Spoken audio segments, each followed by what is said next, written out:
किराएदार बेटा। उठ जा नालायक, सुबह के 8 बजने को है। तुझे एग्जाम नहीं देना क्या? थोड़ी देर और सोने दीजिए ना पापा। तू उठता या फिर मैं तेरे ऊपर पानी फेंकूं? रोज गधों की तरह सोता रहता है, पेपर की कोई टेंशन ही नहीं है। और एक हमारा समय था जब हम पेपर में फेल होने के डर से रात भर पढ़ा करते थे, सो ही नहीं पाते थे। तो क्या अब आप उसका बदला मुझसे लेंगे? मैं 15 मिनट बाद उठ जाऊंगा, आप प्लीज जाइए, मुझे डिस्टर्ब मत कीजिए। इतना कहकर रौनक रजाई ढककर फिर से सो जाता है। तू ऐसा नहीं मानेगा, रुक मैं अभी पानी लेकर आता हूं। बस फिर क्या था, इतना कहकर वो भागते हुए बाथरूम में जाते हैं और पानी की एक बड़ी सी बाल्टी लाकर रौनक के ऊपर फेंक देते हैं। पानी पड़ते ही रौनक झट से उठ जाता है। ये आपने क्या किया पापा? अब तो उठेगा नहीं तो यही करना पड़ेगा ना। वैसे थैंक्स डैड, आपके कारण ना अब मुझे नहाने की भी जरूरत नहीं पड़ेगी। चलिए अब आप माँ से बोलकर मेरे कपड़े निकलवा दीजिए, तब तक मैं ब्रश कर लेता हूँ।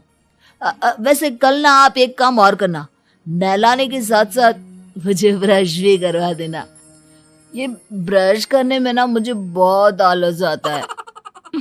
रौनक की बातों से अरविंद का मुंह खुला का खुला रह जाता है। वो अपनी पत्नी कमला के पास जाता है और रौनक की हरकतों के बारे में बताता है, जिसे सुन उसकी पत्नी हंसने लगती है। तुम अपने बेटे को समझाने के बजाय हंस रही हो। रौनक बच्चा है, धीरे धीरे सुधर जाएगा, आप क्यों उसके पीछे पड़े रहते हो? अभी नहीं सुधरेगा तो कब सुधरेगा? 10वीं क्लास में है रौनक, वो अब कोई बच्चा नहीं रहा। अरविंद की इतना बोलते ही वहां रौनक भी आ जाता है। क्या डैड, मैंने आपको एक काम दिया था, वो भी नहीं हुआ आपसे। अरे क्या हुआ बेटा? माँ, मैंने डैड से बोला था कि वो आपको बोलकर मेरे स्कूल की यूनिफॉर्म निकाल दे, लेकिन मेरे पीछे पड़ने के अलावा इनसे एक काम ढंग से नहीं होता। देख रही हो कमला, देख रही हो अपने लाडले को? अरे आप चुप रहिए जी। चलो बेटा, मैं तुम्हें कपड़े निकाल कर दे देती हूँ। बस ऐसे ही साल पर साल बीतते जाते हैं, लेकिन रौनक के रवैये में कोई बदलाव नहीं आता। वो पहले से भी ज्यादा आलसी और पूरी तरह अपने माता पिता पर निर्भर हो जाता है। 2 साल बाद पता नहीं कहाँ गायब रहता है पूरे दिन, अब तक तो आ जाना चाहिए था। अरे आप इतनी फिक्र क्यों कर रहे हैं उसकी? दोस्तों के साथ खेल रहा होगा, आ जाएगा अभी। ये कोई टाइम है खेलने का? 10 बजने वाले हैं, इतनी रात में कौन खेलता है? कमला कुछ कहती उससे पहले ही रौनक वहां आ जाता है। मम्मी जल्दी से खाना लगा दो, बहुत भूख लग रही है। तुम्हें तब तक खाना नहीं मिलेगा जब तक तुम बता नहीं देते कि इतनी रात गए कहां से आ रहे हो। ओ प्लीज डैड, अब आप एसी पे प्रद्युमन बनकर मेरे सर पर बंदूक लेकर मत बैठ जाना। अपनी फालतू की बकवास बंद कर और बता कहां से आ रहा है। माँ अब समझाइए ना डैड को। बता देना बेटा, इनको भी तसल्ली हो जाएगी। आप बोल रही हैं तो बता देता हूँ, मैं दोस्तों के साथ मूवी देखने गया था, इसलिए देर हो गई। तो इन सब चीजों में मेरे पैसे उड़ाता है। कभी 1 रुपया कमाने के बारे में सोचा है तूने? जब देखो हवा की तरह पैसे उड़ाता रहता है। माँ अब आप इन्हें चुप करा दीजिए, वरना ना मुझे गुस्सा आ जाएगा। अच्छा क्या कर लेगा? बता ना क्या कर लेगा तू? वैसे बात तो ठीक ही है, मैं कर ही क्या सकता हूँ। पैसे तो फिर भी मैं आपसे ही मांगूंगा ना। चलिए अब ये सब बात छोड़िए और मम्मी मेरे लिए खाना लगा दीजिए। अभी लगा देती हूँ बेटा।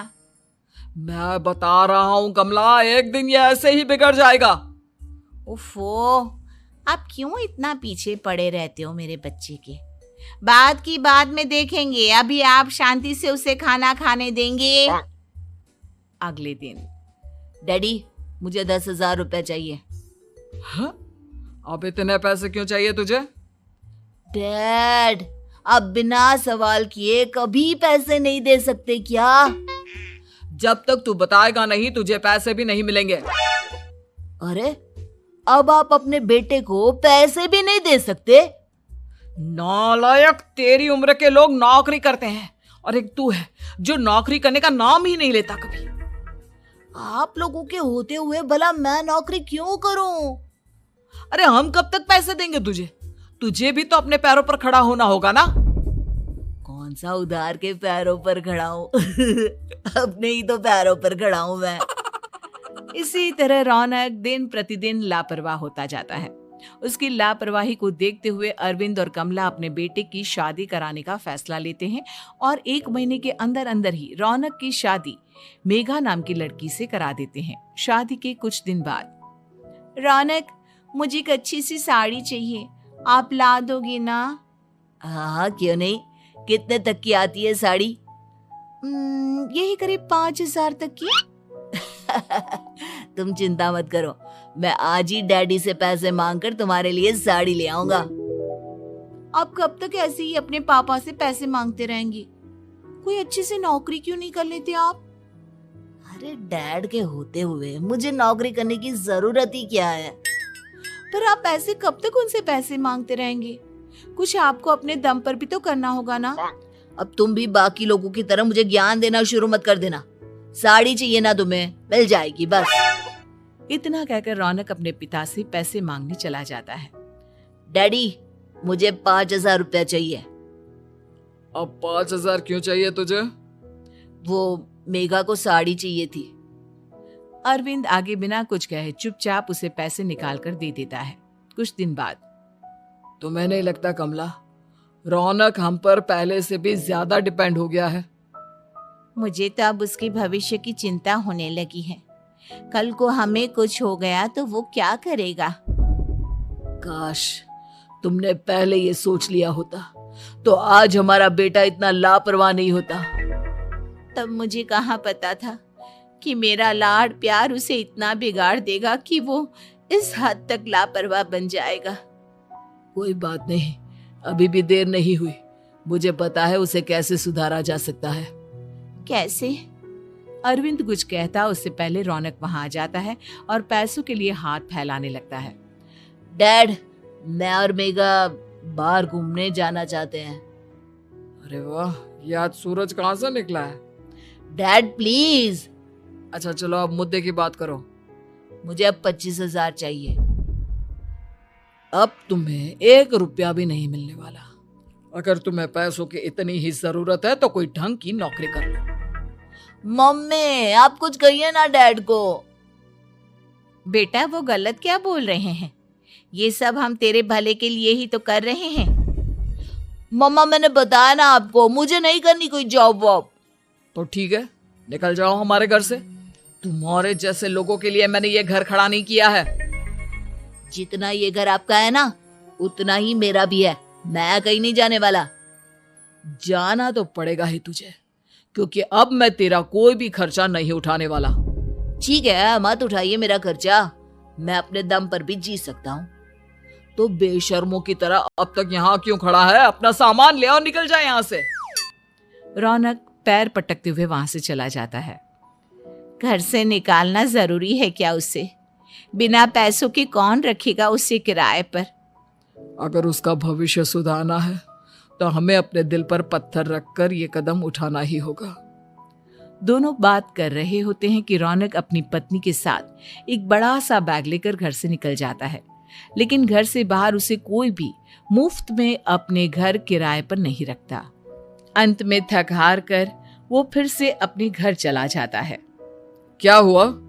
थोड़ी देर पहले तो दहाड़ते हुए घर से निकला था, अब क्या हुआ? नहीं रखा ना किसी ने तुझे किराए पर?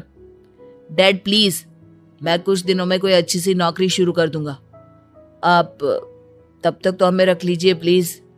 सुबह से रात हो चुकी है लेकिन कोई हमें रखने को राजी नहीं है। अब आप ही बताइए, इतनी रात को मैं मेघा को लेकर कहाँ जाऊंगा? ठीक है, बहू की वजह से मैं तुझे घर पर रख रहा हूँ, लेकिन तू इस घर में एक बेटे की नहीं बल्कि एक किराएदार की हैसियत से रहेगा। 3 महीने हैं तेरे पास। इन 3 महीनों के अंदर अंदर मुझे तेरी पहली तनख्वाह हाथ में चाहिए, समझ गया? पक्का डैड, इन 3 महीनों के अंदर अंदर तो कोई बढ़िया सी नौकरी ढूंढ ही लूंगा मैं। ऐसे ही धीरे धीरे समय बीतने लगता है और अरविंद के दिए 3 महीनों में से 2 महीने बीत चुके होते हैं। पापा जी ने हमें 3 महीने दिए थे, जिसमें से 2 महीने तो बीत चुके हैं। अब ये आखिरी महीना बचा है। अरे तुम चिंता मत करो, आज मेरा ना 2 जगह इंटरव्यू है, दोनों में से कहीं ना कहीं तो जॉब लगी जाएगी। अच्छा, ऑल द बेस्ट।